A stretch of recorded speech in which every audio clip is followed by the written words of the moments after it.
What up, y'all? This is your boy, Mr. Downtown Melo, and you're listening to the Entertainment Report on iHeartRadio, live from Orlando for Monday, January 9th, 2023, delivering some major stories and trends going on in the world of entertainment and beyond. You can follow the show on Facebook, Twitter, or Instagram, facebook.com/The Entertainment Report with Ray Melo, that's REYMELO, on Twitter at The Enter Report, or on Instagram at The Entertainment Report. You can listen to the show anytime you want on iHeartRadio. Just go to iHeart.com or your iHeart phone app, search for The Entertainment Report, and it'll take you to the page. I hope everyone had a fantastic weekend. Peacock is giving a glimpse of the new film Sick. The streaming service shared a trailer for the horror film Friday. Sick is set in April 2020 during the early days of the COVID-19 pandemic. The film follows Parker and Miri, two best friends who quarantine at a remote lake house. The official description reads, as the pandemic steadily brings the world to a halt, Parker and her best friend Miri decide to quarantine at the family lake house alone, or so they think. Gideon Aldon, Bethlehem Million, Mark Menchaca, and Jane Addams star. Sick is produced by Blumhouse and Miramax. The film hails from screenwriter Kevin Williamson, who co-wrote the script with Caitlin Crabb and produced with Bill Block and Ben Fass. The movie is directed by John Haynes. Sick premieres January 13th on Peacock. The Sundance Institute has unveiled the speakers for its 2023 Sundance Film Festival Beyond Film Conversations. Beyond Film features talks with creators across three series: Power of Story, Cinema Cafe, and The Big Conversation. The panels will take place between January 19th and the 23rd and become available on the online festival platform on January 24th. Barry Jenkins, Dakota Johnson, Jonathan Majors, Randall Park, Ruth Rachel, Adrian Tamain will also appear as guests and speakers, along with Dr. Orna Gurnick, Marty Matlin, and Lisa Taddeo. Beyond Film's program curator, Anya Trubetskowska, says, "We gather in Utah and online during the festival to watch stories unfold. From feature films to short indie episodic projects, Sundance is known for what audiences can see. But just as crucial to the experience is what we talk about. The Beyond Films offering encourages the community. These talks allows festival goers the opportunity to engage in deeper way with the cultural ideas they've seen on screen with artists, activists, and thinkers that are also exploring them." The Sundance Institute also announced the lineup of this year's partner panels, which gives audiences the opportunity to hear from festival filmmakers and industry experts as they discuss key topics impacting filmmaking and storytelling. The panels will take place between January 20th and the 24th. Speakers include Kim Utani, Megan Keane, Brian Coogler, Questlove, Alexander Daddario, and Harry Hamlin. The Sundance Film Festival will take place between January 19th and the 29th in Park City, Utah. AMC has canceled 3 high-profile shows. EW.com said the network scrapped its legal drama 61st Street, starring Courtney B. Vance, Tossin Cole, and Johnny Ellis and Holt McCanney, after its second season was filmed. Peter Moffat, Courtney B. Vance, David Shanks, and Alana Mayo said in a joint statement Friday, "Working on 61st Street was a labor of love for everyone who had the honor of being a part of telling this extraordinary story. We are grateful that viewers were drawn to the characters and their respective journeys and expressed how much they were looking forward to seeing the story unfold in Season 2. The great thing about telling meaningful and empowering stories is that there are no limitations. We as a team will work hard to find 61st Street a home that it deserves, one that will look to incorporate the series into the fabric of its content and share 61st Street with the world." Variety reported that an invitation to a bonfire, a period drama with a cast led by Tatiana Maslany, was also canceled as part of the cost-cut measures AMC announced in December. 4 of its 6 episodes of the screen adaptation of the novel by Adrian Kelt has been filmed but will not air. Deadline.com said the sci-fi comedy Damascus was another casualty of the corporate belt tightening. When the news broke, producers were underway on the first season, which starred Okriete Onadalam, Jan Herbert, Caleb Eberhardt, Shakira Jane Pay, and Mark Lawrence. Showrunner Kirk A. Moore tweeted Friday, "Welcome to the business. This sucks, but it's happening everywhere," along with the link to the media report about the cancellation. CBS found a breakthrough hit in October with the series Fire Country, starring Max Thiero as Bo Donovan. The series averaged 8 million viewers per episode on broadcast and over 10 million with streaming and other video-on-demand platforms factored in. The network said Friday that the series has been renewed for a second season. Per the synopsis, Max Thera stars as Bo Donovan, a young convict seeking redemption in a shortened prison sentence by joining a prison release firefighting program in Northern California, where he and other inmates are partnered with elite firefighters to extinguish massive, unpredictable wildfires across the region. It is a high-risk, high-reward assignment, and the heat is turned up when Bode is assigned to the program in his rural hometown, where he was once a golden all-American son until his troubles began.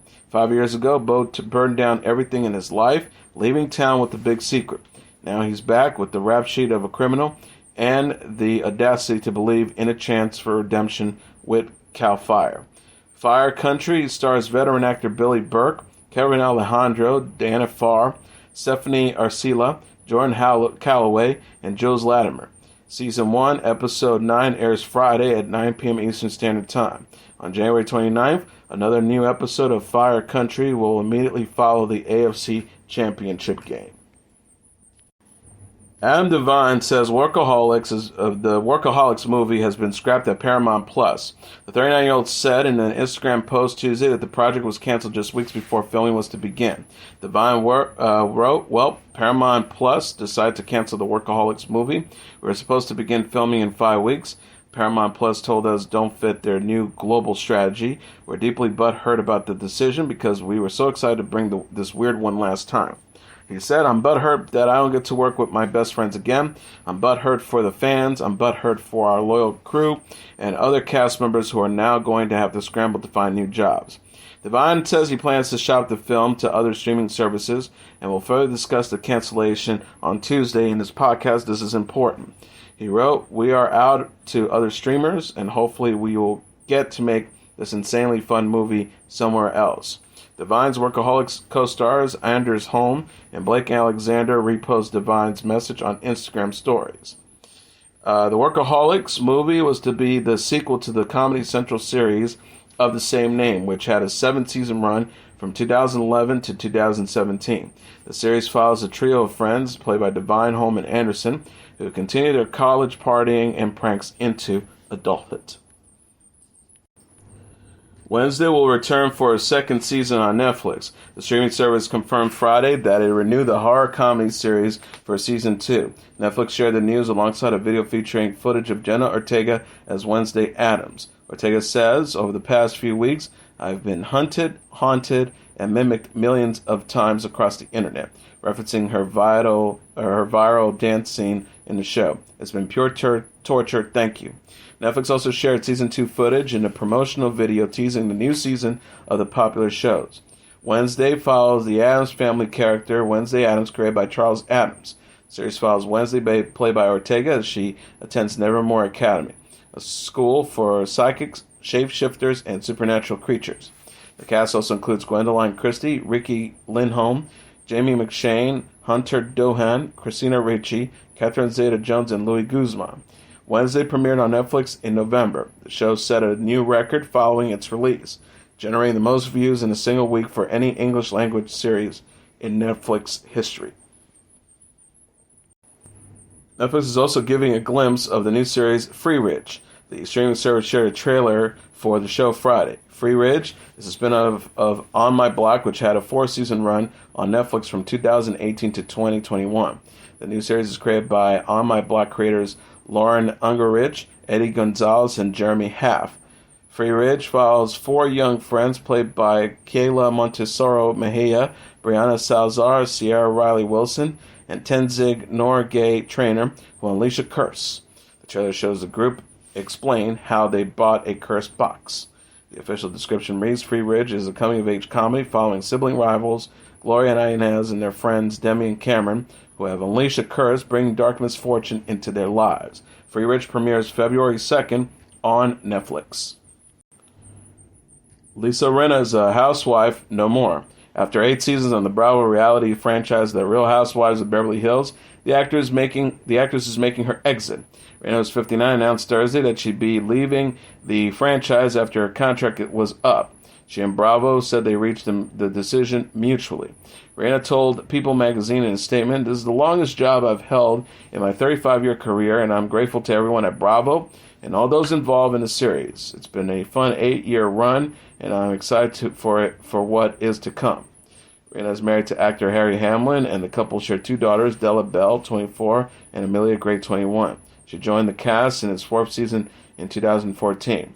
Best known at the time for her longtime role as Billy Reed on the daytime soap opera Days of Our Lives, she became the subject of online fandom and ire after throwing a glass at former co-star Kim Richards over a perceived insult to Hamlin in her first season. She courted other controversies during her run. The latest was her focus on Kathy Hilton's meltdown on a cast trip to Aspen. The tirade Hilton unleashed was supposed to stay out of the media until Reina shared it publicly. She said to Hilton about the incident, "I feel if we're really going to talk about this, you're going to have to take responsibility for some of the things that you said," which he felt was partly triggered by her being jealous of the Kardashians after Reina ordered Kylie Jenner's tequila brand instead of Hilton's. Hilton texts Reina to try and keep her tirade quiet. The meltdown included Hilton screaming, throwing things, yelling at staffers, and deriding her co-stars while at an Aspen nightclub. But fans seemingly took Hilton's side, booing Reina when she showed up at the 2022 BravoCon. The 32-year-old industry veteran was unfazed. Reina told People magazine, "I got booed. It was fabulous. I'm like a wrestler. The wrestlers get booed. The most famous wrestlers in the world get booed. The Rock get booed. For God's sakes, I love him." After losing her mother, Lois, in 2021, Reina said her grief was behind a lot of her outbursts, including with co-star Sutton Strack in the current season of Real Housewives of Beverly Hills. Reina says she also felt slighted by Bravo's response to her mother's death. Despite the issues that made her time on the show challenging, she told Today in 2021 that years of a daytime soap helped her once she joined the Real Housewives of Beverly Hills. Saturday Night Live started out the new year by announcing their next 2 upcoming hosts. The show, now it's in 48th season, taped the first time host for its shows on January 21st and 28th. On 21st, Aubrey Plaza, who stars in Season 2 of the HBO series The White Lotus and the movie Emily the Criminal, will helm the show. The Golden Globe nominee will appear alongside musical guest Sam Smith, making this Smith's 3rd appearance. The Delaware-born actress is known for her role as April Ludgate on NBC's sitcom Parks and Recreations. Smith, the British singer who came out as non-binary in 2019, announced that they would go on tour in support of their new album, Gloria, in July. The tour opens at the FTX Arena in Miami on July 25th. Creed 3's Michael B. Jordan will host SNL on January 28th. The multiple award-winning director and star as Adonis Creed in the 3rd installment in the series that began as an extension of the Rocky film franchise in 2015. Tessa Thompson returns as Bianca, and The Harder They Fall star Jonathan Major plays Creed's main adversary. Jordan will be joined by Little Baby, the rapper, also making his first appearance on the sketch variety show. The Atlanta-born rapper will perform in support of his latest project, It's Only Me, which went number 1 on the Billboard Hot Artist 100 chart when it was released in October. Al Roker says it's great to be back on Today. The Today weather anchor returned to the show Friday after a 2-month absence due to health issues. He told his co-hosts Savannah Guthrie and Hada Kabi, I have missed you guys very much. You are my second family." And he jokingly added, "It's just great to be back and wearing pants." Roker later checked in with Craig Melvin, Chanel Jones, and Dylan Dreyer. Roker says, "I really do feel good. I'm sure I'm going to collapse like a stone after it's over because it's the first real work I've done." He also added about his recovery, "It's been a journey. We've had a lot of bumps and rolls. Ended up having a 7-hour surgery to correct a lot of internal stuff." Roker was initially hospitalized in mid-November for blood clots in his legs and lungs. He was released on November 24th on Thanksgiving and hospitalized again shortly after his release. He returned home December 8th. On Today, Roker discusses health issues and how he also experienced internal bleeding. He says, "I lost half of my blood. They are trying to figure out where it was." Roker said he went under surgery. His medical team discovered that he had 2 bleeding ulcers. Doctors had to resection his colon, remove his gallbladder, and redo his duodenum, part of the small intestine. Roker says, I'm doing physical therapy almost every day just to get some strength back, some core back. I'm a shriveled husk, adding that he feels great today.